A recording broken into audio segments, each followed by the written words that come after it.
It's good to see all of you. Oh, it's good to see you. Expect to see you here tonight. I was planning to kind of That's like it, right, like it. mediocre talk, but I'm gonna see if I can improve on it a little bit here with you here. We're going to read Nahum's prophecy of the fall or the destruction of Nineveh. And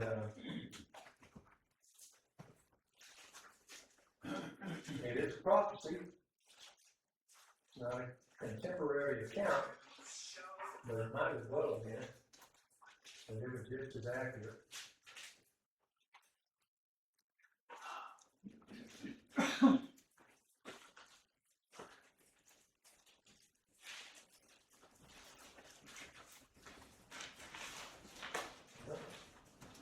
Trying to find Jonah here.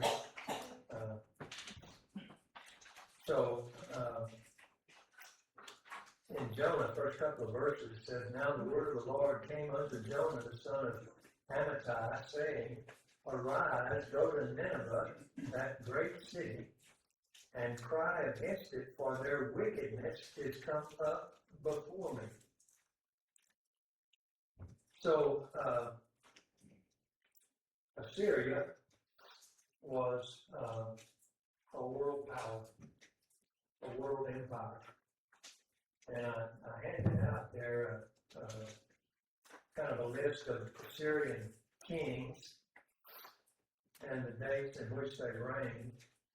You know, whenever we see timelines like this, the Bible doesn't really say, well, in 612, Nineveh fell. In 612 BC, Nineveh fell. You know, it doesn't make statements like that, but it does provide some idea of dates based on the king, this king that rules, and this king that rules, this king that followed him, and so on and so on. So when we marry those things with profane history, we can at least get some ballpark figure. That's generally the way I think of them. It's not being possibly exact, but at least a ballpark figure. And the timeline that Brent handed us a while back had Jonah prophesying in the neighborhood of 800 BC. In the readings that I was doing preparing for this talk, I saw some dates like 760 BC. So again, we don't know exactly when Jonah prophesied, but Jonah did not want to go to Nineveh. Assyria was one of the cruelest, empires ever. I read some of the ways in which they tortured their captives, and I'm not going to mention any of them because it's just not appropriate to even mention those things. They were so terrible. But just the worst things you can imagine, probably not enough to describe the things that they actually did. I can't imagine Nazi Germany or Italian mafia or the Russian mafia or cartels or Islamic terrorists. I don't know if we ever did anything worse than these people did. They were horrible, horrible, cruel. But yet God commanded Jonah to go preach to them. And Jonah didn't want to. And a lot of the reading that I did said, well, it's because he was afraid. He knew how evil they were, and how terrible they were, and how cruel they were, and he didn't want to go because he was afraid. Well, I don't know necessarily that that's true, because in the latter part there of Jonah, after he goes and preaches God to them, preaches repentance actually, because he tells them what's going to happen to them, and they repented. And so God then spared them for a time until they went right back to their wickedness. And then, of course, the prophecy was fulfilled. But it seems to me that that Jonah was hesitant to go to preach to Nineveh because he had an idea that the result might be that God was merciful to them, and he didn't want that. He didn't want God to be merciful to him. But he knew, I think it even says that he knew how gracious and merciful. Yeah, for I knew that thou art a gracious God and a merciful, slow to anger, and of great kindness, and repentest thee of the evil. So that to me, it seems like the reason that Jonah didn't want to go. It wasn't that he was afraid of the Assyrians. It was that he feared that this gracious and merciful God would repent of his plan to wipe out the Assyrians, Nineveh, and he didn't want that. He wanted them punished. That seems to me the way that it was. But I guess people like me would, had I been around then, I would have had reason to fear the Assyrians because they were a terribly, terribly cruel people, and they were a powerful, very powerful empire. But God did, he did spare them. And for a time they repented. It describes how they repented in sackcloth and ashes, and even their beasts as well. Now, that would have been a sight to see, I guess, get some old stallion to sit around in sackcloth and ashes. I don't know how that would work, but it did somehow or another. But anyway, they repented, and they stopped going out and killing people for about a 40-year period in there. So, and part of this may have been to give Israel a chance to repent as well, which of course they did not do. But so this period of time when God spared Nineveh and the Assyrian Empire was somewhere in the neighborhood of about 783 to about 745 or so, roughly, about a 40-year period there when you can see some of these guys that are in bold, Adon, Nerari III, and Shalmaneser IV, and some of those guys were ruling there during that time, and so they quit going out on these terrible conquests where they were so wicked, but eventually they came right back. This Tiglath-Pileser III, he's the one that began to kind of move upon Israel, the northern kingdoms. He moved upon them, and then Shalmaneser V and Sargon II kind of closed it all out, and so Israel was finally taken captive by Assyria in 722 then. And this Sennacherib fella, about 701, I think, made Nineveh the capital of Assyria, and this was at really the height of the kingdom and Nineveh's height as well. Nineveh was a very prosperous, a very rich city. Evidently had a heterogeneous population.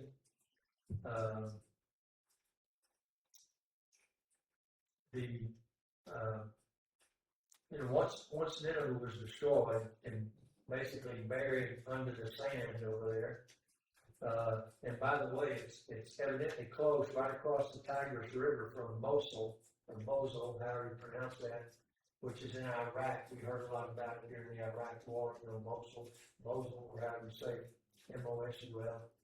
Evidently was very close to where this Nineveh was. And Nineveh was completely destroyed, wiped off the face of the earth, and buried up under the sand. But in 1840 something, I think, a couple of guys began to excavate there, and they found a lot of the ruins of Nineveh. And what they found just goes hand in hand with what Nahum described during the destruction.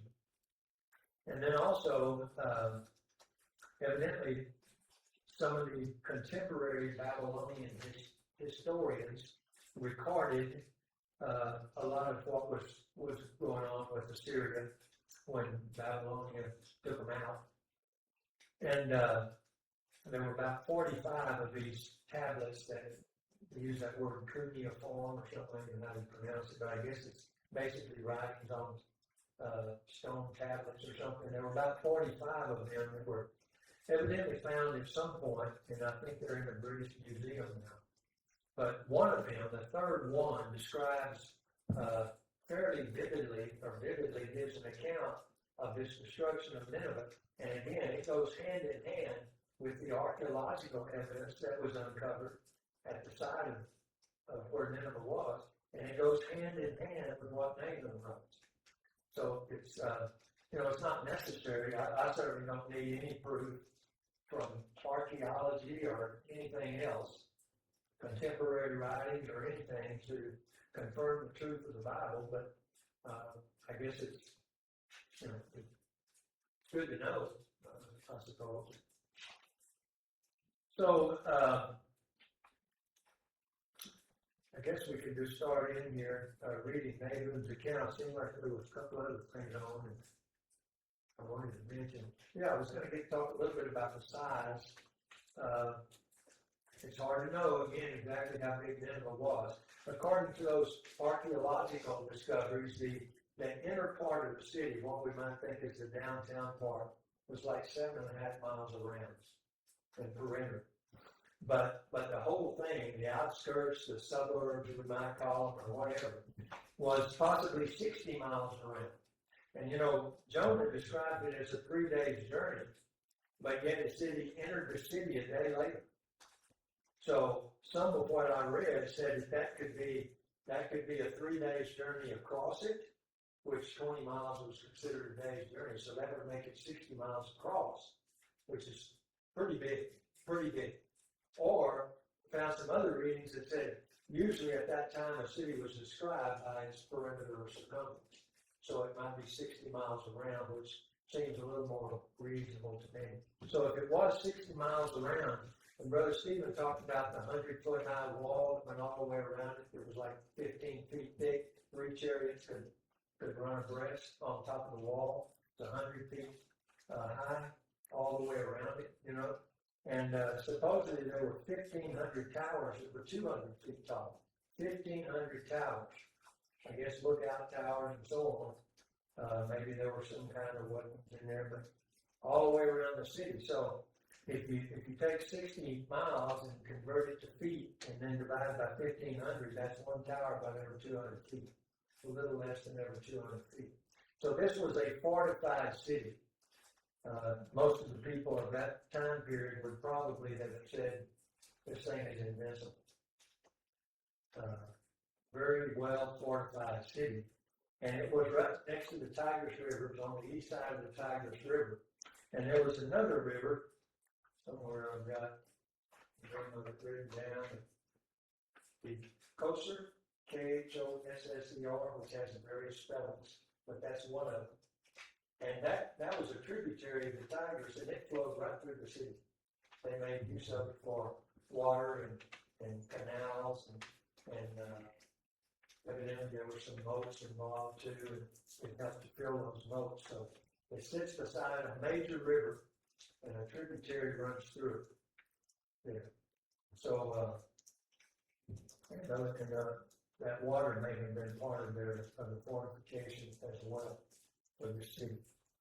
So let's go ahead and eventually it was taken down by Babylon mainly, but with the help of the Medes as well. And the king of the Medes was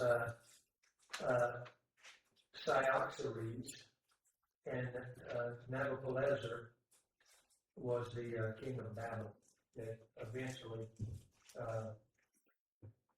conquered this Nineveh and took it out. Of course, God was really the one who was doing it, but anyway, they were his pawns, I guess. So let's go ahead and go in the second chapter here. I'll just go pretty quickly. Some of these verses are the language in them it's very vivid in a way, and then other ways it's a little bit hard for me to interpret. but we'll get going. He that dasheth in pieces is come up before thy face. Keep the munition, watch the way, make thy loins strong, fortify thy power mightily. So some probably think that this he that dasheth in pieces is one of these kings. I think it's clearly God that he's talking about here. That God has come up. He's coming over the horizon, Nineveh. Go ahead and fortify yourself. It ain't going to do you any good, but go ahead. So there's kind of irony in that. Keep the munition. I guess get the ammo ready. Watch the way. Keep a lookout. Make thy loins strong. Fortify thy power mightily. You better do all those things because you got an enemy coming here that's like you've never seen before. For the Lord hath turned away the excellency of Jacob as the excellency of Israel. For the emptiers have emptied them out and marred their vine branches. That's one of the tougher verses for me to interpret. My Bible has a marginal note that this hath turned away means restored. So it's saying that the Lord hath restored the excellency of Jacob as the excellency of Israel. For the emptiers have emptied them out and marred their vine branches. I marked a couple of verses here, if I can get to them, in Isaiah.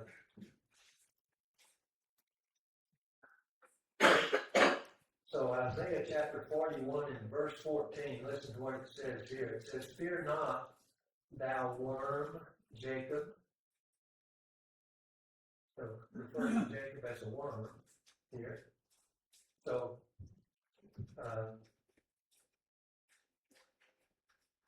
Israel had been persecuted a lot by Egypt and by the Canaanite nations. And, it has suffered quite a bit. But fear not, God says, thou worm Jacob, and ye men of Israel, I will help thee, saith the Lord, and thy Redeemer, the Holy One of Israel. So we have that verse, and then in chapter 4 of Isaiah, we have this verse. In that day shall the branch of the Lord be beautiful. Remember, it says here in Nahum's prophecy.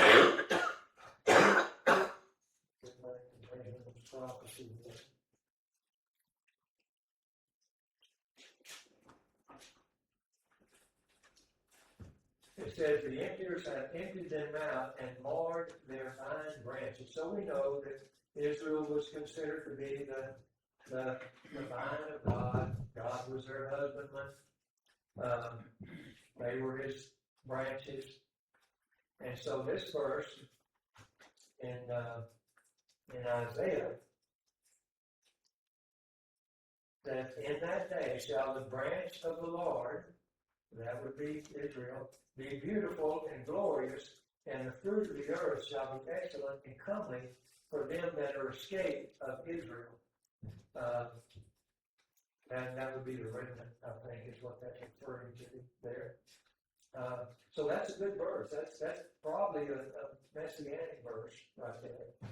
And this one in Nahum here might very well be as well. It might very well be if this indeed means restored. For the Lord hath restored the excellency of Jacob. Jacob, of course, was the name given by his father, his earthly father. Israel, the name given by, of course, God for this nation of Israel. For the emptiers have emptied them out and marred their vine branches. So that seems to be that all of their oppressors have it's been kind of rough on them. But God is going to restore this.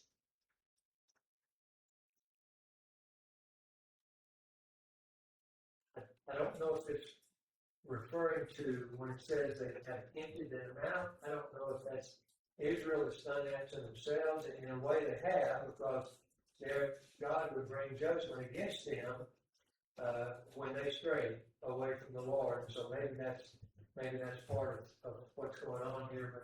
But anyway, in a way, I was kind of thinking about this, and kind of an image of a seesaw came to me with Israel on one end of the seesaw and all the enemies of Israel, the worldly powers on the other end of the seesaw. And when God elevates Israel, those other nations kind of go down. They kind of go down. But then sometimes God uses them to punish Israel. So they're in a way going up, becoming stronger to hurt Israel, and Israel's going down. So this verse is when Israel is going up, and this one particular world power, which is in a way representative of all of them. They all have the same fate, all the world powers. They're all, their end is destruction. I was wondering why in Revelation it uses Babylon, as kind of a symbol of the world, evil in the world. It doesn't use them. As far as I know, it was never mentioned in Revelation. But Babylon certainly is, plays a big part. So Babylon is a symbol of the world and the evil of the world and so on. And I wondered, why not them? Why not them? I don't know. But the northern 10 tribes pretty much got wiped out. God did not preserve them. They're pretty much wiped out. But not true of Judah, because Judah was a little bit different, since our Savior came from the tribe of Judah. So, and Babylon's the one that took Judah captive for 70 years. So that would be, I guess, considered worse, maybe, in the wisdom of God. And so Babylon might be a better symbol for that reason, because they afflicted the tribe from whom Christ would come. But it's just idle thoughts in my heart. Verse 3, the shield of his mighty men is made red, and the valiant men are in scarlet. The chariot shall be with flaming torches in the day of his preparation, and the fir trees shall be terribly shaken. So some of what I read said the favorite color of the Medes and the Babylonians was red, and that's what it's talking about. Their shields were red, their whatever they wear, I don't know, the soldiers' uniforms were red. I don't think that's what it is myself. I think it's referring to these things are all going to be turned red by the blood that's going to be shed in them. Maybe that's not right, I don't know, but anyway, you can take it either way, I guess. The chariot shall be with flaming torches in the day of his preparation. The fir tree shall be terribly shaken. And then there's another note here in my Bible that says terribly shaken means brandished. So I don't know that you brandish a fir tree, but maybe a weapon that would be made from a fir tree, like a spear or something like that, might be brandished. So we've got these chariots that are like flaming torches, and the soldiers have their weapons that they're brandishing, and so this is what's coming from them right here. The chariots shall rage in the streets, they shall jostle one another against one another in the broad ways, they shall seem like torches, they shall run like the lightnings. He shall recount his worthies, they shall stumble in their walk, they shall make haste to the wall thereof, and the defense shall be prepared. So are those two verses still referring to the ones who are besieging the city, or is it referring to the ones in the city who are being besieged? I don't know. The second part, verse 5, seems to me to be referring to the Ninevites, or however you say that. Specifically because it says they shall stumble in their walk. They shall stumble in their walk. So some believe that when this 3 month, I think it was a 3-month siege, and that kind of when this got underway, this Assyrian king at the time, which was this Sennacherib, the last one on the page, if you look all the way down there, this Sennacherib was having some kind of a celebration, and there was a lot of drinking going on. Whether that's the case, I have no idea, but that would account for when he calls them, he recounts his words. He's here, in other words, the king remembers, hey, I got some really tough soldiers here. I got some tough guys, and I'm going to call them right now and tell them to get over those walls and defend this city. And they tried to do it, but they were stumbling around because they were drunk, I don't know. They were confused. Maybe God was bringing about this confusion to them. The chariots, it says, are bumping against one another, so that sounds like they're disorganized. So I would say verse 3 is referring to the Babylonians and the Medes who are trying to take out the walls and be able to get into the city and take out Nineveh. Maybe verses 4 and 5 are referring to the people inside Nineveh who are trying to organize themselves and put up a defense. So maybe if you've got a different idea, you're probably right. But that's just kind of the way it seems to me with some of the language there. The gates of the river shall be opened, and the palace shall be dissolved. So the Babylonian Chronicle number 3 that records this attack on Nineveh does not mention anything about a flood. But somebody or some bodies have come up with the theory that there was a great flood about the time, sometime during this siege, this 3-month siege, because those Babylonians and Medes, they could not break through those walls. They could not break through. They tried, they had battering rams, they had probably the best weapons of the day, and they could not break through. But at some point, there was a flood. The Tigris River flooded, and so this tributary flooded, and we all know, we've seen it in the hill country of Texas the last couple of Julys, we've seen what floodwaters can do. And so this theory is that the floodwaters were involved here in taking down some of the defenses of the city. And then the Medes and the Persians were able to get through and won in a bloody battle. Nahum, you don't have a better source, do we, than Nahum? The gates of the river shall be opened, and the palace shall be dissolved. So, again, maybe that's figurative more and not literally describing the flood, but again, I don't know. But and also it was said that this particular king, this Sennacherib, and the palace of the king evidently sat kind of in the center of the city in that 7.5 mile part that we talked about, perimeter part, and it was up on higher ground. So the flood evidently did not take out, if there was a flood, the theory is it did not take out the capital. But he saw what was happening. He was captured. So he set the palace on fire and died.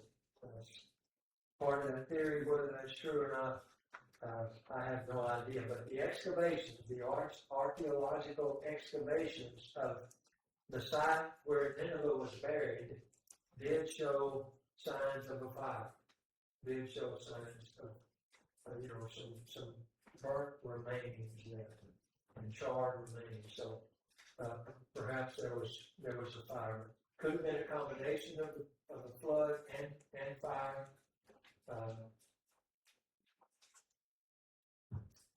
And verse 7 says, and Husband shall be led away captive, she shall be brought up, and her maid shall lead her as with the voice of doves, tabering upon their breasts.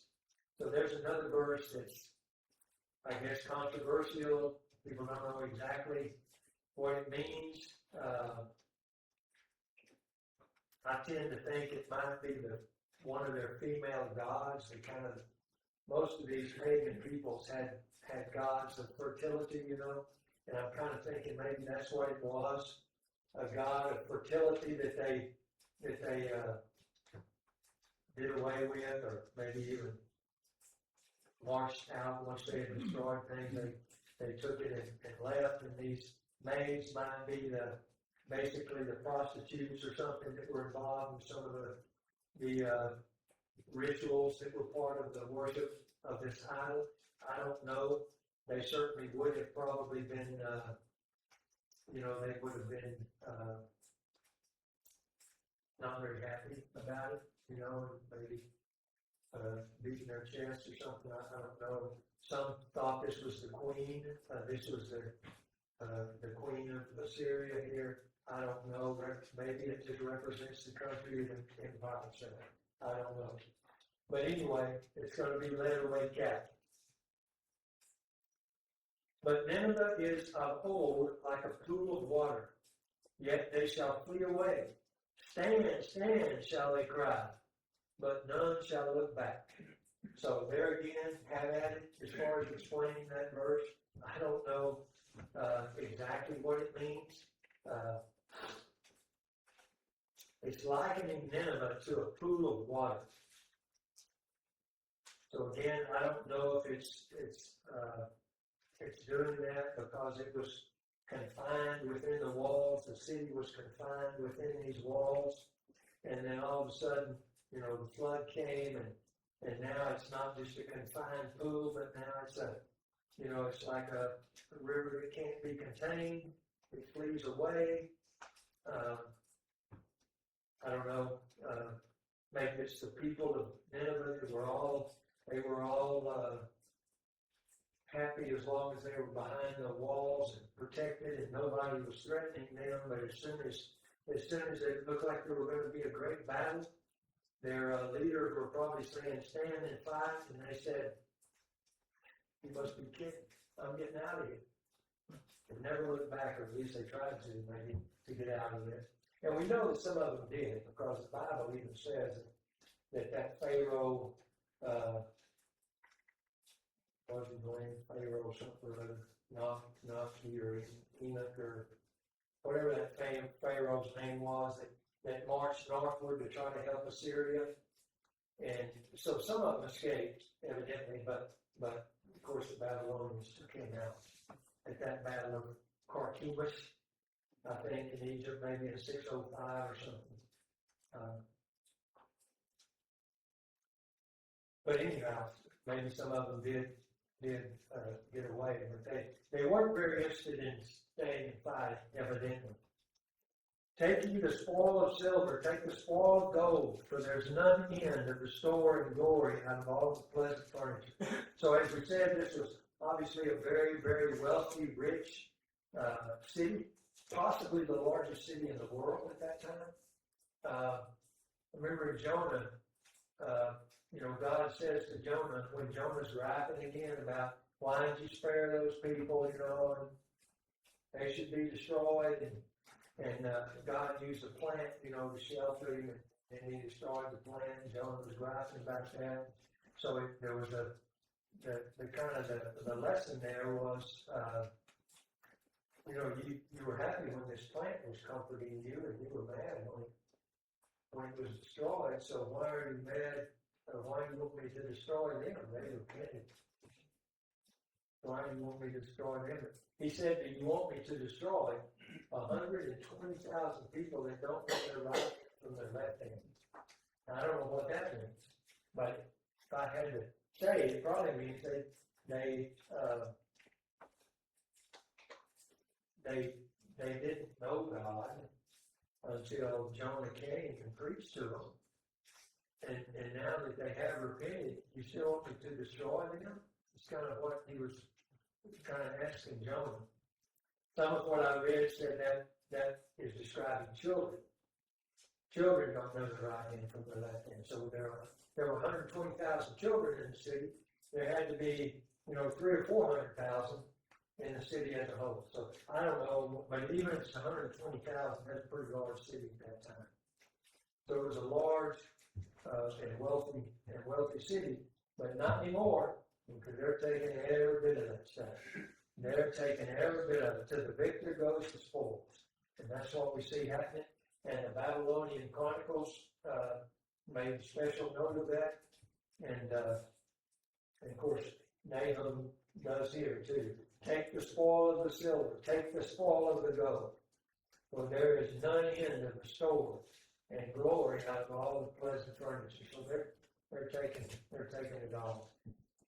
So what's it going to be like now? Well, she's empty and void and waste, and the heart melted, the knees smite together, and much pain is in all the loins, and the faces of them altogether blackness. That's describing this once powerful but evil city, who repented for a time, but then went right back to their evil ways. Where's the dwelling of the lions and the feeding place of the young lions? Where the lion, even the old lion, walked, and the lions dwelt, and none made them afraid. So this again is using lions to kind of describe the way Nineveh was at one time, more powerful than any other city, and everybody was afraid of them. They made everybody else afraid. The lion did tear in pieces enough for his whelps, and strangled for his lionesses. They had no problem killing, and filled his holes with prey, and his dens with ravens. Behold, I am against thee, saith the Lord of hosts, and I will burn their chariots in the smoke, and the sword shall devour thy young lions, and I will cut off thy prey from the earth, and the voice of thy messengers shall no more be heard. So, I think I'll stop. I thought I might be able to breeze through this last one too. It's just further describing woe to the bloody city. It's all full of lies and robbery. The prey departs not. But I'm gonna let somebody else finish this. There's one verse here somewhere. It's one of those. It's one of those rather humorous, or at least the one out of that point. It's verse 13 here. In chapter 3. Behold, thy people in the midst of thee are women. The gates of thy land shall be set wide open unto thy enemies. The fire shall devour thy bars. So, thy people in the midst of thee are women. So, sorry, women. That seems like. But I guess when you're talking about warfare, and of course we have women in our military now, and I'm sure they're brave and they do a great job, but it still goes against the grain for me. I've never really believed in it that much or thought it was the right thing, but anyway, here's God's own way of saying to these people, y'all not too tough anymore, are you? You're not too tough anymore. And then he says that the gates of thy land shall be set wide open. Maybe we should meditate on that a while. Maybe some of our leaders who have in the past should meditate on that. The gates of thy land shall be set wide open. Is God bragging on them for that? Is he bragging on them, saying you set the gates wide open unto your enemies? Good for you. No. He's saying, I set your gates wide open. I set your land wide open unto your enemies. I let them all come in. So maybe we should think about that, and maybe we shouldn't let all of our enemies just come freely into this country whenever they want. And I know the people that want to come to this country are not all in. In fact, it's a very small percentage. But we have to have some way of figuring out exactly which ones are enemies, because those few that are enemies can do an awful lot of damage, as we have found out. So, anyway, I spent a lot of time just kind of reading about the Assyrian Empire and its wicked But we don't, we don't have to do the things, we don't have to do the terrible things to other people that these Assyrians did in order to get on the wrong side of God. We don't have to. We don't have to. We can be disobedient in so many ways, and we can raise up our own idols, and we'll be in ultimately for the same punishment as these. Maybe not in the flesh the way they were punished, but we'll get the punishment. We'll have an eternal separation from God. It can't be anything worse than that. So there's good lessons here to be learned. We've got two choices. We always have two choices. We can be obedient to God's will or not. There's two outcomes. One is to have an eternal home in the presence of God in heaven, more wonderful than anything that our words could describe, or spend eternity in hell separated from God.